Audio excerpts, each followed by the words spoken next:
맞습니다. 댓글들을 다 읽어보았고 제 궁금증도 해결되었네요. 감사합니다.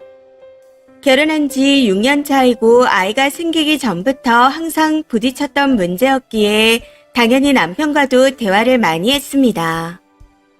문제는 중간 역할 한답시고 이상하게 해버려서 제가 시댁에 가기 싫어 남편을 조정한다는 이미지로 박혀버렸다는 거죠. 남편은 해온 게 없어서 눈치 보느라 말 못하고 살고 있다 생각하시고요. 저희 집은 진짜 말 그대로 너희끼리 잘 살라 하는 분위기라 바라는 것도 없고 하자는 것도 없습니다. 혹시 급히 일정이 잡히게 되면 시간이 되는지 조심스레 물어보시고 안 된다 하면 그렇구나 하고 저희는 참석하지 않고 넘어갑니다.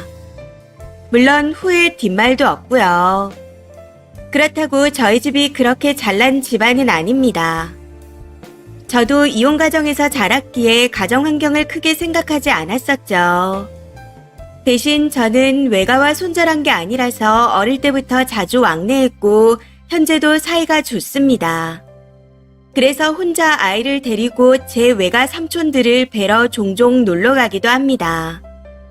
제 친가는 제사가 없고 외가는 있지만 부르지도 않고 참석하지도 않아요. 그래서 제사에 대해 잘 알지 못합니다. 그런 이유로 결혼 전 미리 제사에 대한 이야기를 했던 거였고요.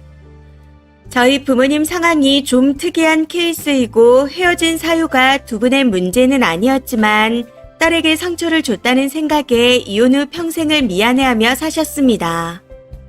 전 아빠와 컸지만 엄마와도 주기적으로 만나왔고 그래서 외가와도 사이가 나쁘지 않습니다. 친가 외가 모든 어른들이 저에게 미안해하시고 안쓰러워하셨죠. 제 일로 부모님은 가끔씩 연락하시며 지금은 친구 같은 사이로 남아 계십니다. 결혼식 때도 엄마 아빠가 혼주석에 같이 앉으셨고 그렇게 두 분은 끝까지 제 부모님이셨습니다. 이런 저희 집을 보면서 어쩌면 남편도 저와 본인이 저희 부모님 같은 사이가 될 수 있지 않을까 하는 생각을 하는 것 같기도 합니다. 제 얘기만으로도 이렇게 길어지는데 우리 부부의 일까지 얘기하면 정말 책 한 권은 써질 것 같네요. 이 일은 그저 많은 일들 중 하나였을 뿐 결혼 생활 6년 동안 부부 사이에 정말 많은 일들이 있었습니다. 모든 걸 나한테만 맞춰주길 바란 것도 아니었고 제사가 없다 했었지만 그것도 원한다면 가겠다 했습니다. 제가 남편에게 바라는 건 그저 당일날 오라고 통보하는 것만 안 하게 해달라는 거였습니다. 그렇다고 남편이 같이 참석하는 것도 아닙니다. 갑자기 잡히는 당일 모임은 거리가 있어 남편은 당연히 못 간다며 항상 아이와 저만 다녀오라고 합니다. 제가 더 짜증나는 건 제사나 기일뿐만 아니라 시댁에서의 모임이나 약속들이 대부분 갑자기 잡힌다는 겁니다. 갑자기 내일, 갑자기 오늘, 갑자기 조금 있다가 이런 식으로요. 이걸 못 가면 그만이라 생각하고 넘어가면 상관이 없지만 부르는데 왜 안 오냐, 예의 없고 버릇이 없다 하는 게 돼버리니 답답합니다. 차라리 중간 역할을 못하겠으면 어렵다고 솔직히 얘기하고 저한테 부탁한다, 미안하다 하는 입장이었다면 이렇게까지 되진 않았을 것 같아요. 그동안 중간 역할 한답시고 이상하게 해놔서 제 이미지가 한없이 추락했는데 내가 중간 역할 안 했냐? 했는데 기분 나쁘시다잖아 라고 말합니다. 웃긴 게 남편이 말하는 중간 역할이라는 건 그냥 중간에서 말 전하기입니다. 엄마가 오늘 집에 오라셔 하고 말하기에 갑자기 지금 어떻게 가? 라고 답하면 와이프가 못 간대. 딱 이런 식입니다. 이러니 시어머니 입장에선 아니 인연이? 하는 상황이 돼버리는 거죠. 남편 또한 항상 가족이 부르는 건데 근처에 살면서 그거 한번 가는 게 그렇게 어렵냐? 하는 반응으로 할 말이 없게 만듭니다. 팩트는 그게 아닌데 말이죠. 아무튼 글을 쓰기 며칠 전 이혼 서류는 이미 접수를 하고 온 상태라 어차피 이혼할 거였지만 시어머니가 시댁 왕래 자체를 싫어하는 거라 오해하고 계신 것 같아 자초지종을 말씀드렸습니다. 그랬더니 우린 제사 없고 와서 음식하라고 부르는 거 아니다. 친척들 모이고 근처에 살고 있으니 부르는 건데 부를 때마다 안 오는 건 가족이라고 생각 안 하는 거다. 아버지도 제삿날을 몰라서 엄마가 다 챙기고 있다. 그런 건 기본으로 네가 챙겼어야 한다. 집안 행사를 남편이 안 챙겨서 몰랐다는 게 말이 되냐. 딱 이렇게 말씀하시더라고요. 제사가 없다면서 안 챙긴다며 뭐라고 하는 게 도무지 이해가 되지 않았습니다. 생신이나 명절 등 다른 행사가 있는 건 메모해 두고 당연히 챙기고 있었는데 말이죠.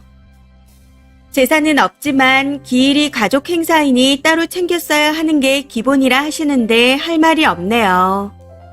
여기서 제사를 안 지내고 가족 모임만 한다고 생각하시는 분들이 계시는 것 같아 말씀드리자면 상 차리고 제사도 다 지냅니다. 그냥 음식하라고 부르는 게 아니니까 제사가 없는 거라고 하시는 거예요. 저는 저 논리가 맞는 건지 궁금해서 글을 쓴 거였고요. 그렇다고 제가 아예 시외가와 연을 끊고 산 것도 아니었습니다. 피한 적도 없고 만날 일이 생기면 만났고 같이 여행도 다녀왔습니다. 막내 삼촌은 어른들 중에서도 편한 분이라 따로 뵙고 식사도 하고 삼촌 댁에 놀러 가기도 했었네요. 그리고 사실 특별한 경우가 아니고서는 명절 같은 때에 시외가 친척들까지 챙기는 일은 없지 않나요? 그냥 얼굴을 보게 되면 반가워하는 그 정도지 평소 연락하고 제사 안 챙기고 안 가는 걸로 욕먹을 일은 아니라고 생각합니다. 남편에게 친가가 없으니 요즘 세상에 친가 외가 가르는 것도 웃긴 거라 하시며 외가를 친가처럼 생각하라던 말씀이 이런 건지 몰랐습니다. 제가 제 외가를 가끔씩 왕래하는 것처럼 시외가도 그렇게 해왔던 것 뿐이었는데 시어머니가 생각했던 기본과 제가 생각하는 기본이 달랐나 봅니다. 짧게 쓴다고 썼는데 추가 글이 너무 길어졌네요. 일단 말씀하신 것처럼 숙려 기간이 끝나고 이혼이 마무리돼도 양육비는 똑같이 받을 거고 친정에서 아이를 키우며 돈 벌어야 하는 지금의 제 상황은 바뀌는 게 없을 것 같습니다. 단지 시댁과 남편만 빠지는 것뿐이죠. 차라리 남편이 모든 걸 저한테 맡기고 미안해하고 고마워하는 내 편이었다면 남편을 의지하며 살 수도 있었겠지만 언제부턴가 내 편이 아닌 남편이었기에 마음은 이미 예전부터 그냥 아이 아빠였습니다. 해서 이젠 그냥 법적 아이 아빠로만 두고 지내려고 합니다.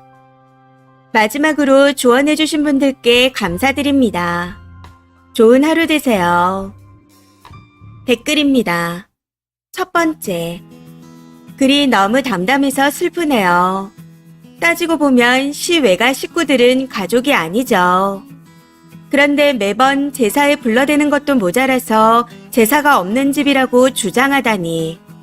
이건 남편이 제일 문제입니다. 쓰니도 그걸 알고 있기에 남편을 포기한 것 같네요.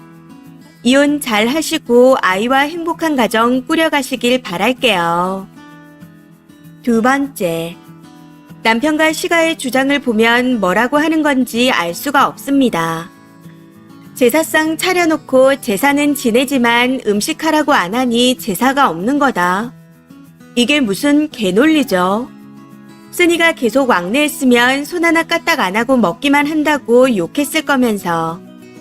거기다 남편 놈은 지도 안 가면서 와이프는 보내려는 이상한 심보는 또 뭔지 모르겠네요. 생활비도 고작 100만 원만 내면서. 이혼 축하드립니다. 세 번째, 근데 이혼하는 마당에 오해를 푸네 어쩌네 하는 것도 미련입니다. 남편이 붕신 같은데 님이 하소연을 해봤자 뭐가 달라진다고 그러나요? 남편은 알아도 몰라도 본인 뜻대로 짓거릴 인간입니다.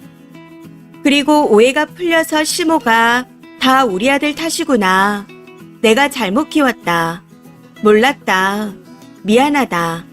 하고 울고 사과하면 받아주게요. 그럴 거 아니잖아요.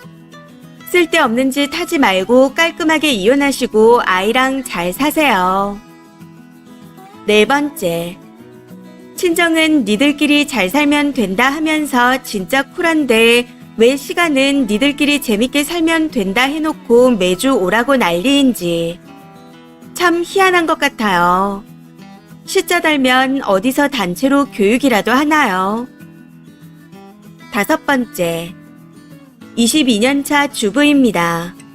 살면서 시 외조부 기일에 한 번도 간 적 없고 언제인지도 몰라요. 저희 시어머니도 부를 생각도 안 하시고요. 아니, 가기 싫으면 또 어때요? 바로 오라고 하면 당연히 가기 싫은 거 아닌가요? 일방적으로 오라가라 하는 게 싫다는데 그걸 왜 자꾸 왜곡하는 건지. 그리고 가면 밥 차리고 설거지는 안 하나요? 애가 안 되긴 했지만 장기간으로 보자면 이혼이 답입니다.